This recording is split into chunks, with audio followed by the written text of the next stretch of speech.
All right, everybody, next up on our GMA Heat Index, Ronda Rousey. She is the first woman to join the Ultimate Fighting Championship and the #1 pound-for-pound female mixed martial arts fighter in the world. And she's also jumping into the ring with movies, a book, and empowering message for women everywhere. I have been looking forward to meeting you, Ronda. Same here. Thank you for being here. You have been extremely busy. You know, New York State is the only state that bans mixed martial arts, doesn't have the UFC here.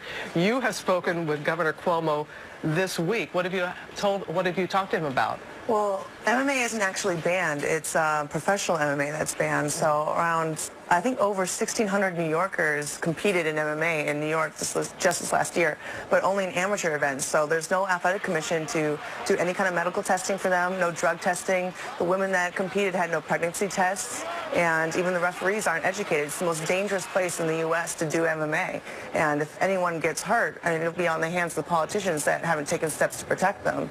And there's so many ridiculous arguments that MMA is somehow anti-woman. And fighting's not a man's thing, it's a human thing. To say that's anti-woman, I think, is an anti-feminist statement. And the UFC, I mean, I'm the biggest draw in the sport and I'm a woman. How is that anti-woman? You are the biggest draw, and like 14 seconds, as Charles Barkley was saying, and you're setting a record, breaking your own record. But you know there are critics. You know there are people who just say, hey, for men or women, it's just too violent of a sport. How do you respond to that?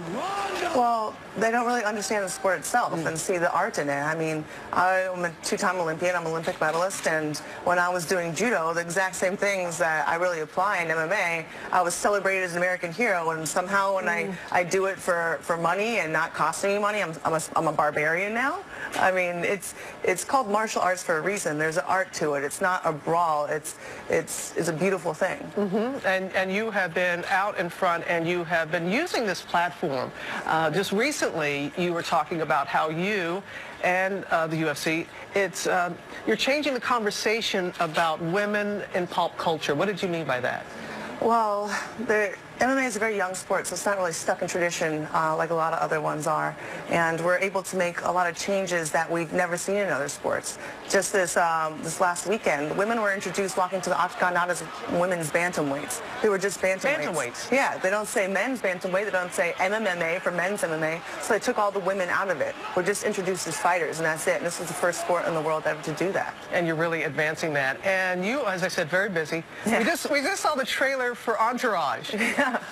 You are, I think Turtle has a little bit of a shine when it comes to you. Tell us about your role in this. Yeah, me and Turtle have a little bit of a bet, and he pretty much has to fight me for a date. And you'll just have to watch and see how that goes for him. I don't think he'll last 14 seconds like your last one. Maybe we'll see. Well, thank you. I know you have a book out, and we're going to have you back very soon because we want to talk to you much more about that. But your final word, do you think that you're going to get it here in the state? I really feel optimistic this year. I have a really good feeling about it. I've talked to the governor. I really feel like he's in our corner. And fingers crossed. It's passed 6 years in a row in the Senate. It's never been brought to vote yet in the Assembly, and I think it will this year. We'll see what happens. Hey, Ronda, thank you. We'll have you back.